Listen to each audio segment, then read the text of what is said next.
Good morning student. आज हम लोग यहाँ पे बात करेंगे एक्सरसाइज 7.3 और क्वेश्चन 14 से हम लोग स्टार्ट करेंगे कि किस प्रकार से क्वेश्चन को हम लोग सॉल्व करते हैं। जो ये एक्सरसाइज जो हमारी चल रही है एक्सरसाइज, ये ट्रिग्नोमेट्रिक आइडेंटिटीज़ जो हैं और यहाँ पे यूज हो रही हैं जो ट्रिग्नोमेट्रिक आइडेंटिटीज़ हैं, ठीक है। सिर्फ कॉन्सेप्ट यहाँ पर ट्रिग्नोमेट्रिक आइडेंटिटीज़ का है और शेष नियम जो हैं वो पहले जैसे हैं, जैसे इंटीग्रेशन किन किन फार्मूलों का करते हैं, क्या प्रोसेस क्या रहता है, वो सब चीज़ों का, ठीक है। अब देख लेते हैं। सबसे पहली बात, यहाँ पे क्वेश्चन दे रखा है, इसको कैसे बनाएंगे। हमको एक बात पता है, cos x minus cos x minus sine x दे रखा है, तो cos x माइनस का साइन x अपान 1 की जगह पे हम लोग क्या लिख सकते हैं, 1 की जगह पे हम लोग अगर चाहें तो हम लोग लिख सकते हैं sine square x plus cos square x, ठीक है, प्लस यहाँ पे साइन 2x की जगह पे क्या लिख सकते हैं 2 sine x into cos x. ये फार्मूला लिखा जा सकता है कि नहीं। हमको ये फार्मूला पता होता है किसका, cos x minus sine x का अपान ये हो जाता है 1 की जगह पे sine square x plus cos square x, और यहाँ पे कितना है plus 2 sine x into cos x. अब देखें एक बात, i इक्वल टू इसको सही ढंग से लगा लें तो ये हो जाता है cos x minus sine x होता है, ठीक है। अपान में यहाँ पे अगर देख लिया जाए इसको क्या कह सकते हैं, ये वाले टर्म को अगर देखा जाए तो इसको हम लोग कॉस एक्स और प्लस का साइन एक्स का होल स्क्वायर लिखा जा सकता है कि नहीं लिखा जा सकता है। क्यों लिखा जा सकता है, क्योंकि हमको पता है कि cos x plus sine x का होल स्क्वायर का फार्मूला बन रहा है, ठीक है। जब ये हमारे पास इसका फार्मूला बन रहा है तो इसका मतलब क्या हुआ, एक बात समझें, यहाँ से एक बात समझ में आ रही है क्या, कि अब हम लोग यहाँ पे कुछ कर सकते हैं। करने के लिए तात्पर्य क्या हुआ देख लेते हैं कि cos x plus sine x को t मान लें, cos x plus sine x को t मान लें। तो अब अगर हम लोग देखें कि यदि cos x plus sign x को t मान लिया तो हमारे पास सिचुएशन क्या बनेगी, जो अगली सिचुएशन आएगी वो आएगी हमारे पास cos x जिसको t माना उसका यहाँ पर डिफ्रेंशिएट करते हैं तो cos x का कितना हो जाएगा माइनस का साइन x बनेगा, ठीक है, और प्लस का यहाँ पर कितना हो जाएगा cos x हो जाएगा, और साथ में dx इक्वल टू dt। हमको एक बात पता चलेगी क्या कि dx जगह पे हम लोग dt upon cos x minus का साइन x लिख सकते हैं कि नहीं लिख सकते हैं, बताओ। ये बात लिखी जा सकती है कि नहीं लिखी जा सकती है। यहाँ पे थोड़ा ऐसे लिख दें इक्वल टू dx, ये बात यहाँ पे लिखी जा सकती है, ठीक है। dx equal to dt upon cos x minus sine x। अब हमारा काम क्या रहेगा कि जहाँ पे dx है वहाँ पे ये वाला टर्म लिखना है, और जहाँ पे हमने जो वैल्यू मानी हुई है वहाँ पे t लिखना है। तो हम यहाँ से बात करते हैं, ठीक है। तो अगर देख लिया जाए i इक्वल टू यहाँ पे सिस्टम क्या बनेगा देखें, ये हो जाएगा हमारे पास cos x minus sine x upon ये कितना हो जाएगा t की पावर 2 होगा कि नहीं होगा, और ds जगह पे क्या कह सकते हैं dt upon cos x minus sine x। ये बात लिखी जा सकती है कि नहीं लिखी जा सकती है। इसका मतलब क्या हुआ कि ये वाला टर्म कैंसिल आउट हो जाएगा, ठीक है। और एक बात पता चल रही क्या, i इक्वल टू ये यहाँ पर कितना रहेगा 1 अपान टी स्क्वायर होगा कि नहीं होगा, 1 अपान टी स्क्वायर। अब इसका क्या इंटीग्रेशन कर पाएंगे कि नहीं कर पाएंगे, बिल्कुल कर लेंगे, क्योंकि इसको ऊपर ले जाएंगे तो हो जाएगा t की पावर -2 होगा, ठीक है, और +1, ठीक है, और अपान में अगर देखा जाए -2 + 1, ठीक है, तो ये वैल्यू कितनी हो जाएगी माइनस की हो जाएगी, और प्लस का c। अगर देख लिया जाए थोड़ा इधर, और ये सिचुएशन क्या बननी है हमारे पास, अगर देखा जाए तो हमको पता चल रहा है i इक्वल टू, इसको क्या बना सकते हैं i इक्वल टू ये बनेगा माइनस का 1/t, ठीक है, और प्लस का c। अब i इक्वल टू माइनस का 1/t की वैल्यू कितनी यहाँ पे है cos x plus sin x और प्लस में कितना हो जाएगा c। यही आपका आंसर निकल के आ जाएगा।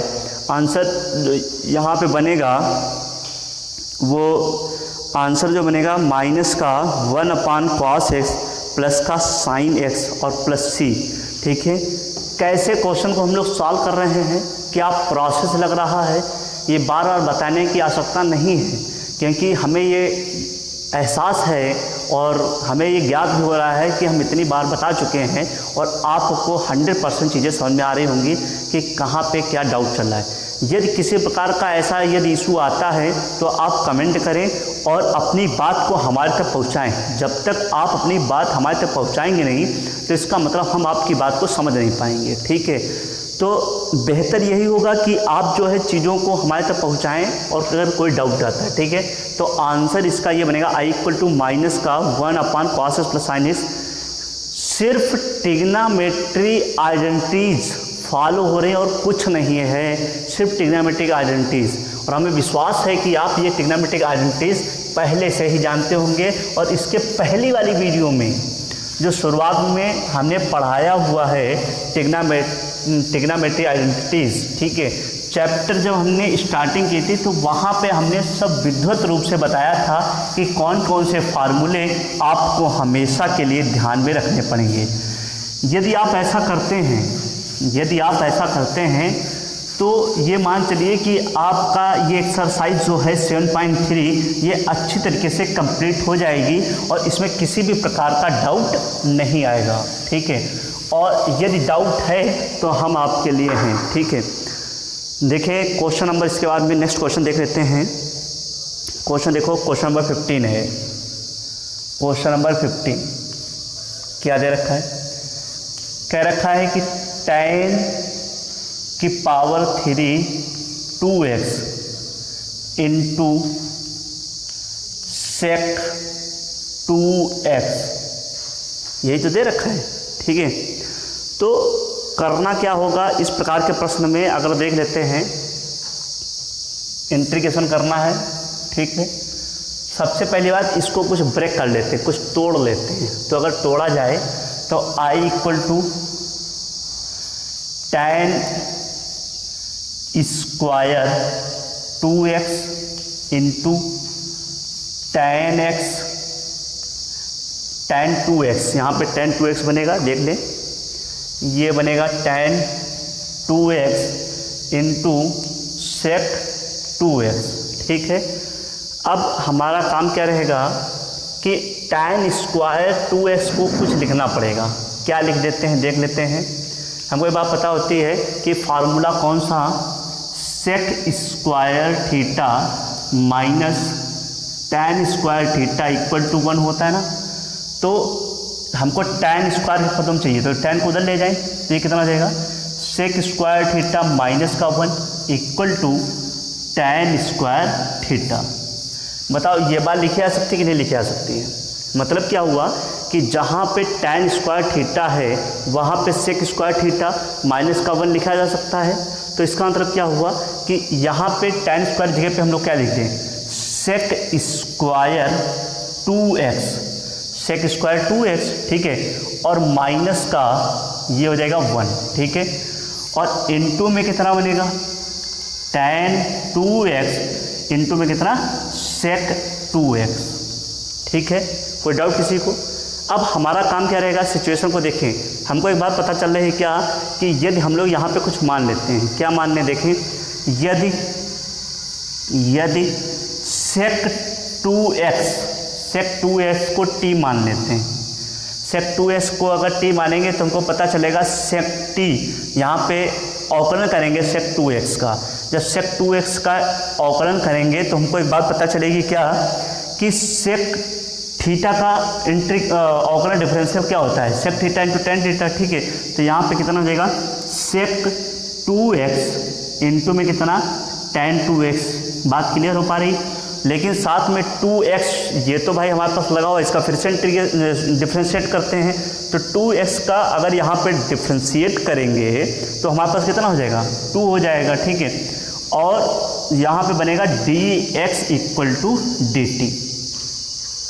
हमें नहीं लगता कि ये बात आपको पकड़ में नहीं आ रही है, ठीक है, ये थोड़ा आसान है, ठीक है, कर सकते हैं। हमको एक बात पता चल रही है क्या, कि dx की जगह पे हम लोग क्या ले सकते हैं, dx इक्वल टू हम लोग क्या ले सकते हैं, dx अगर देखा जाए तो हम लोग ले सकते हैं dt अपान 2 sec 2x इंटू tan, ये 2x है, ये बात ध्यान समझना, 2x है, tan 2x, तो यहाँ पर हो जाएगा tan 2x, ठीक है, tan 2x। अब यहाँ पे करना हमको क्या पड़ेगा कि जहाँ पे dx है वहाँ पे ये वाली वैल्यू रख देते हैं, ठीक है। यहाँ पे देखें इधर साइड में, ठीक है, तो I इक्वल टू, भाई यहाँ पे हमने क्या माना था, इसको क्या माना था, sec 2x को t माना था, तो कितना हो जाएगा, t² बनेगा माइनस का 1 बनेगा, ठीक है। और एक बात पता चल रही, d इंटू में कितना था, tan 2x into sec 2x, dx जगह पे हम लोग कह सकते हैं dt अपान 2 sec 2x इंटू ये हो जाएगा कितना, tan 2x। हमको बात पता चल रही क्या, ये वाला टर्म कैंसिल आउट हो जाएगा, बचेगा क्या, 1/2 बचेगा, तो I इक्वल टू 1/2, ठीक है। और साथ में हमको पता चला कि t² माइनस का 1। अब इसका इंटीग्रेशन हम लोग कर सकते हैं t के सापेक्ष वो भी, ठीक है। तो यहाँ पे देखें I इक्वल टू यहाँ पे कितना बनेगा, 1/2 ब्रैकेट का, इधर कितना देगा, t की पावर 3/3 माइनस का t, लेकिन जहाँ पे हमने t माना था वहाँ पे वैल्यू रख सकते हैं, कौन सी, ये वाली sec 2x। तो हम लोग इसको क्या लिखते हैं, देखें ये हम लोगों को पता चल जाएगा, I इक्वल टू, ये बनेगा I इक्वल टू 1/2 और ब्रैकेट में कितना हो जाएगा, ये बनेगा sec क्यूब 2x, ठीक है, और 1/3 और माइनस का t की जगह पे कितना हो जाएगा, sec 2x, ठीक है, और प्लस में कितना हो जाएगा c। यही आपका आंसर निकल के आ जाएगा। चाहे तो यहाँ से sec 2x को कॉमन भी ले सकते हैं, कोई दिक्कत वाली बात नहीं है कि आप इसका कॉमन से भी बना सकते हैं, ठीक है। तो यहाँ पे बनेगा 1/2 ब्रैकेट का 1/3 sec² 2x माइनस का 1 और इंटू का sec 2x, क्योंकि क्या है कि sec 2x को कॉमन लेके हम लोग लिख देंगे, कोई दिक्कत वाली बात नहीं, ठीक है। अकॉर्डिंग टू आंसर इसको बना सकते हैं, ठीक है। नेक्स्ट क्वेश्चन की ओर मूव करते हैं। देखें नेक्स्ट क्वेश्चन क्या हमारे पास दे रखा है, बहुत ही आसान क्वेश्चन है, ठीक है। बस थोड़ा यहाँ पे ये समझना है कि आइडेंटिटीज़ कौन सी फॉलो करेंगे, ट्रिग्नोमेट्रिक आइडेंटिटीज़, और जब आप प्रैक्टिस कर लेंगे तो ऑटोमेटिक पता हो जाएगी, इसमें ये वाली आइडेंटिटीज़ लग जाएगी, ठीक है। और आप बिल्कुल सही आइडेंटिटीज़ लगाते हैं और बिल्कुल सही इंटीग्रेशन निकालते हैं, तो इसका मतलब कि आपका क्वेश्चन गलत नहीं होगा, ठीक है। जो आंसर निकल के आएगा बिल्कुल सही निकल के आएगा, ठीक है। अब देख लेते हैं उसके बाद में नेक्स्ट क्वेश्चन की ओर हम लोग मूव करते हैं। नेक्स्ट क्वेश्चन देखें क्या दे रखा है। नेक्स्ट क्वेश्चन है क्वेश्चन नंबर 16।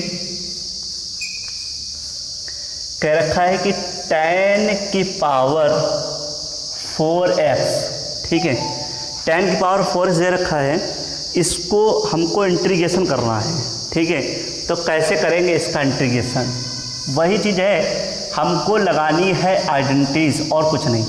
इसको क्या करना है, इसको अगर लिख दें tan² x into tan² x लिखा जा सकता है कि नहीं लिखा जा सकता है, बताओ, कोई डाउट किसी को।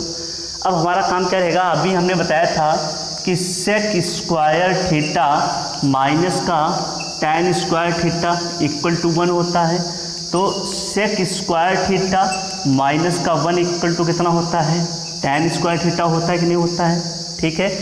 भाई हमको बात पता चल रही क्या कि tan स्क्वायर थीटा को उधर ले जाएंगे और 1 को इधर ले जाएंगे तो हो जाएगा sec स्क्वायर थीटा माइनस का 1। तो हम लोग क्या लिख दें, I इक्वल टू जहाँ पे tan स्क्वायर थीटा है, जहाँ पे tan स्क्वायर थीटा है वहाँ पे लिख देते हैं sec स्क्वायर थीटा माइनस का 1। क्लियर है कि नहीं क्लियर है। और इधर साइड में कितना है हमारे पास, tan square theta, tan square x, यहाँ पे x कर लेते हैं। ठीक है, अब हमारा काम क्या रहेगा, थोड़ा देखें। हमको यदि इसमें मल्टीप्लाई करवा दें, इसकी यदि अंदर मल्टीप्लाई करवा दें तो हम लोग क्या पाएंगे, हम लोग यहाँ से पाएंगे I इक्वल टू, ये हमारे पास कितना बन जाएगा, सेक स्क्वायर x इंटू का tan स्क्वायर x। ठीक है, और माइनस का अगर देख लिया जाए तो ये कितना हो जाएगा, tan स्क्वायर x। यही चीज़ तो हमारे पास निकल के आएगी। ठीक है, ये इधर साइड में बनेगा sec square minus 1 into tan square x। ठीक है, इधर मल्टीप्लाई करवा दिए, ये कितना हो गया, सेक स्क्वायर x इंटू कितना tan स्क्वायर x। ठीक है, अब यहाँ पे सिस्टम थोड़ा देख लेते हैं कि क्या हमारे पास यहाँ से इंटीग्रेशन बनना पॉसिबल है कि नहीं। हमको एक बात पता चल रही है क्या, कि ये दे रखा है sec square x into tan square x, minus का कितना दे रखा है, tan स्क्वायर x दे रखा है। ठीक है, तो tan स्क्वायर x है यहाँ पे, इसका क्या इंटीग्रेशन यहाँ से बन रहा है।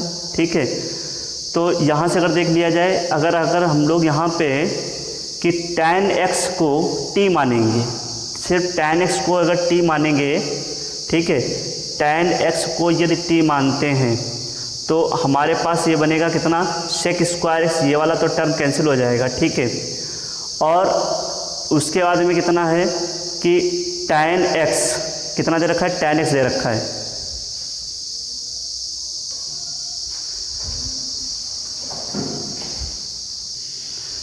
तो यहाँ पे हमको एक बात पता चल रही है कि सेक यहाँ से अगर देखा जाए कि tan x को तो कॉमन ले लेंगे हम, मतलब tan x यहाँ से जो है tan x का मतलब tan x को t मानेंगे तो सेक स्क्वायर x से कैंसिल हो जाएगा। यहाँ पे क्या करना पड़ेगा, यहाँ पे अगर देखा जाए कि ये वाला टर्म फिर से उठा के लिख देंगे तो हमारे पास देखें सिस्टम क्या बनेगा, I इक्वल टू ये sec square x into tan square x।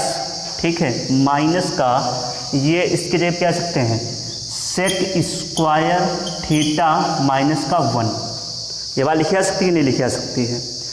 अब एक बात और समझें, इसको थोड़ा सही ढंग से और लगा दें। ये हमारे पास क्या बनेगा, I इक्वल टू, ये बनेगा I इक्वल टू कितना, सेक स्क्वायर, ये बनेगा सेक स्क्वायर x इंटू का कितना, tan स्क्वायर x माइनस का, ये हो जाएगा सेक स्क्वायर